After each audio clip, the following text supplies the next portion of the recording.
In March 2021, a woman walked into the local police department with a shocking confession. She claimed she had just shot her husband during a domestic dispute.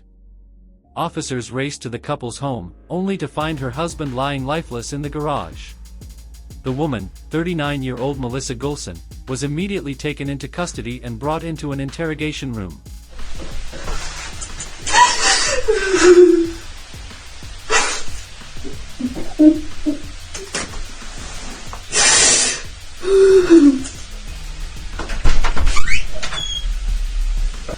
So we're going to talk about everything. I want to hear anything you have to say. Get your side of things. Tell me about you. Whatever happens, I deserve. So let's talk. And then from my understanding, I guess an argument started. The argument has started that morning. I was woken up to an argument. I have OCD, and I struggle with washing my hands, and there's a mountain of dishes in the kitchen right now. He woke me up. I've been sleeping on the couch, and he's been sleeping in the bed, and I've been sleeping on the couch for a while. Any fighting over anything particular, or just typical married couples? I can't even tell you at this point anymore. I don't even... Is he violent? Mainly my OCD. We fight about that, because I struggle with that a lot. Is he violent? No. Are you violent? No. Yes, I guess. What? That's excluding from what happened yesterday. Are you a violent person? Normally, no. Saturday, he woke me up angry. Probably because I wasn't in bed with him again. It's been hurting him that I don't sleep in bed with him. And he just woke me up angry. I don't know if I went back to sleep, because after we fight, I'm just exhausted, and I just want to go to sleep and wake up not on edge.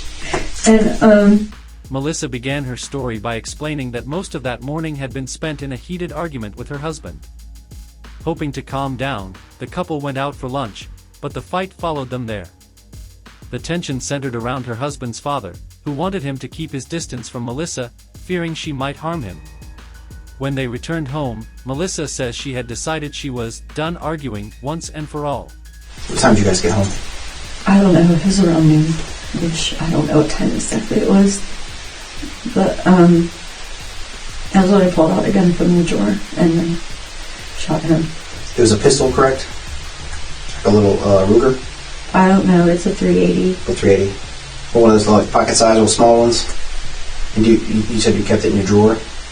It was in the drawer, yeah. Okay, do you keep it in there? No. Is that where it normally stays? No. I had pulled it out that morning from our safe. Okay. It was leaving me alone. When things started to escalate, you got it out of the safe just in case? I had it on my person that morning when we finally called the truce, and I felt safe to put it away. I just put it in that drawer right there, and so it was right there. Was it already chambered? Yeah. Did you shoot him from that location? I shot him from multiple locations. He charged at me, and I started pulling the trigger. We ended up running into the garage. He ran. Once I started shooting, he ran into the garage, and I chased him into the garage. You said he charged at you. Did he see you with the gun? I think he charged at me. Yeah, he saw me pull it out. I didn't even know I had shot him. I don't think he even knew he'd been shot. He started trying to wrestle the gun away from me. We were on. So the gun was empty at that point? I felt it was empty.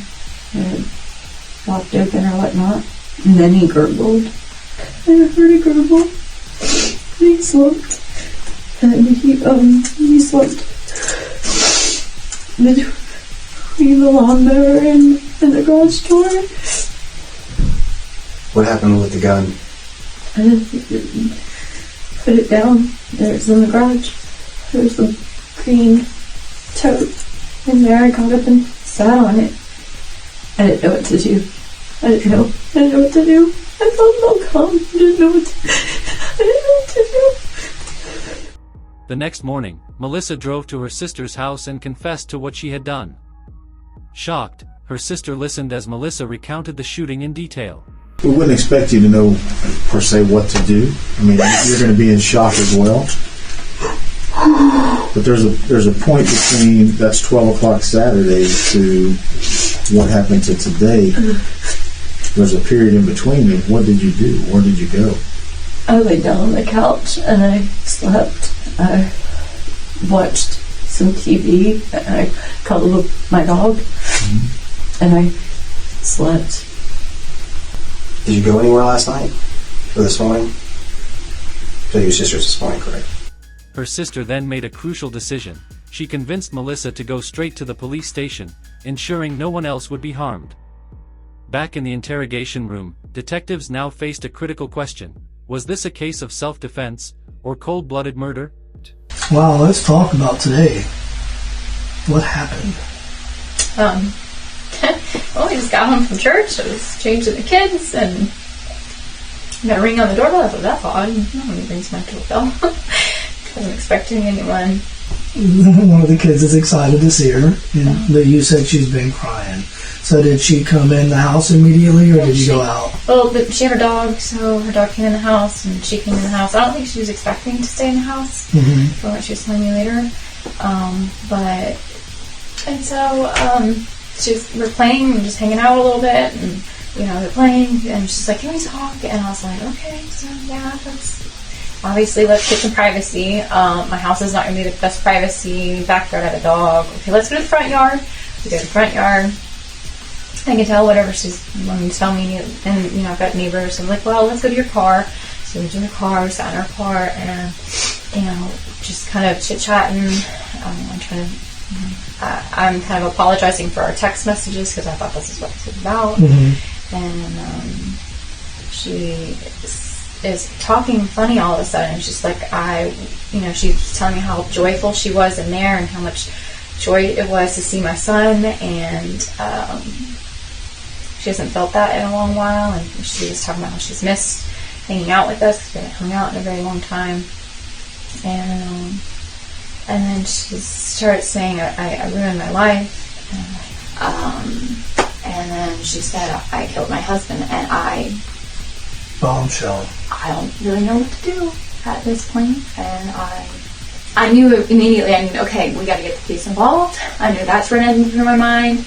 When? Is he still alive? I don't know. But the way she was talking, the way she was calm, it had to have been a day or two ago, is just how it seemed to me. I didn't really want police coming into my house and how that was going to pan out. And I was like, okay, let's just get I had said, we need to take the step of, we need to tell someone this, we need to confess this type thing, we need to tell the police this needs to be told. And, obviously, and she had also mentioned she had already made some stops before she came to my house. She had went to my grandmother's house and just hugged her.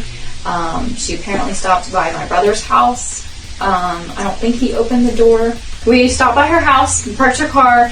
I immediately got her in my car. I wasn't going in the house. I don't do glory, and I don't do any of that stuff. And maybe that's where we should have called, and that's what my dad said. But again, my thought was, get her to the police station. So I drove from her house to that police station because it was on the way. So we get there. I drive her from the Wawa to the police department there. And no one's there except for the guy I guess I talked to on the phone. And he said, you can either call the police or you can drive to this next station. Said she wants to drive. I said, okay. I wanted to just wait, because I was tired of running around. But I was like, I just got to keep her calm and keep moving. So we moved to the next place, which was the one in Green Cove. And, there I picked up that phone and it called, I guess. I don't know who it called. And at that point, she asked what was the crime. I was like, okay, I'm just going to tell them the crime, because I know it's not my confession, but at this point, I feel like I'm getting someone needs to know something. Yeah, I'm getting too far in. They were okay. That's traumatic, and I'm so sorry that you're going through it. It's not your fault. So, we did a good job. So thank you. As questioning continued, Melissa admitted something that changed everything. She had shot her husband while he was retreating. That detail destroyed any chance of claiming self-defense. detectives now had to determine whether it was first-degree murder, meaning she planned it, or second-degree murder, meaning it was an impulsive act. You and your husband ever been physically violent with each other? Or has it all been verbal? It's been verbal. It's been feeling as though it's been escalating, though. Right. But it's, at this point it maintained verbal, maybe some words that shouldn't be said, passed back and forth, things like that. I've thrown things towards him to get him to try to leave me alone before. And minus the OCD, have you ever been diagnosed with a mental illness or anything? No? When you guys came home after Publix, was he threatening you or anything? Or making threats to you? Mostly just picking at you with the dishes and things like that? Picking, pushing the buttons, trying to get a rise. So to help us understand, we're trying to understand. Where does it go from a verbal argument to getting the gun out, thinking the only resolution to this is death? I don't know. Did you not feel like you had a way out? You couldn't call somebody and get out of there? Just got built up? I just wanted to stop. I just wanted to be able to breathe and think. He just pushes my buttons. It's like, I just want him to stop. I just want to think. I just want to have calm. And that happens every time. I just want to, he wants me to like go do things and work on the house or do the dishes or whatever it is I'm supposed to be doing. And I just want to sleep afterwards. I can't because I'm so on edge afterwards that I just go lay down and then the next day, it starts all over again because all I did was sleep the day before. And so you don't work? No. So when you get the gun out of the drawer and you said he charges you, do you say anything? Are you yelling at him? Is that what catches his attention? No, he had my attention because he was looking for the rise. So he's looking to get a rise out of you. He wasn't even trying to do the dishes. He just started like picking cups up and moving them around. He just thought it was funny. Just to piss you off. But were you yelling at him because of it? I was asking him to stop. Yeah, I was yelling for him to stop. Stop. So at some point he's got to notice that you're getting the gun out, right? And did he run to the garage? And then you chased behind him? When he saw you with the gun, did he say anything to you? I don't think so. He just ran at you? I think. What would cause him to think that you would actually pull the trigger? Because if I'm married, if my wife were to get in an argument, let's say, and she pulled the gun out, in my mind I would think she's not actually really going to do that. So why would he think that you would? To the point that he's got to run. Did you fire any shots inside the house, or were they just in the garage? Just the garage. Just the garage. So you pull the trigger a couple of times, he hears the click, he makes the hard turn to go to the garage, you're chasing behind him, and I racked it as I ran. You racked it as you ran. You get into the garage, and I was just firing. And he's obviously still running from you, right? And in a rage to a point, maybe some things are blurry, but as we talk, they come back a little bit.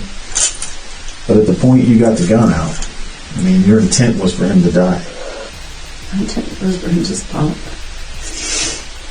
What? You don't think he stopped when he ran to the garage? Well, yeah. What happens next? Well, obviously, at some point, we're going to discuss with the state attorney the things that you just divulged to us, and the decision will be made. You will be placed under arrest and charged. I don't know what the charge will be at this point. And, there's a whole booking process and things like that.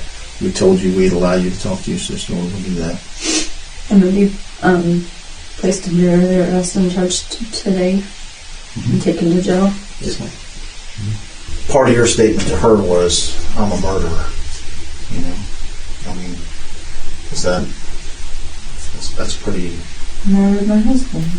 I understand that. And, at this point, that you did. Still having difficulty understanding the decision to commit murder on your husband. And and understand, I don't have the OCD that you have. You know, I said we all have some type of it, but not to the extent that you have. So, you know, it's just a little difficult trying to understand where the decision or the switch was flipped to say, you know, okay, this is it. And it was, and as you said, it was to get him to stop and leave you alone so you could breathe. I don't know what to tell you. And I don't want you to make anything up. Tell me, I'm just speaking out loud. This is your dad. He called me back. I'm sorry. I'm not going to get into asking you any questions. I'm at the station right now. I don't know what happens next. Well, I'm pretty sure you know what's going to happen. Well, yeah. So, it took place at y'all's house? Yeah. Alright, no more questions. I already answered all their questions. I don't know if that's good or bad. I don't either. But I did it, so I turned myself in and not trying to hide anything, so it's a difference. Will you come see me? At some point, I don't know. I don't know. I love you. Love you. I'm so sorry. In the end, prosecutors argued that Melissa had intentionally retrieved a firearm from her safe before the shooting, clear evidence of planning.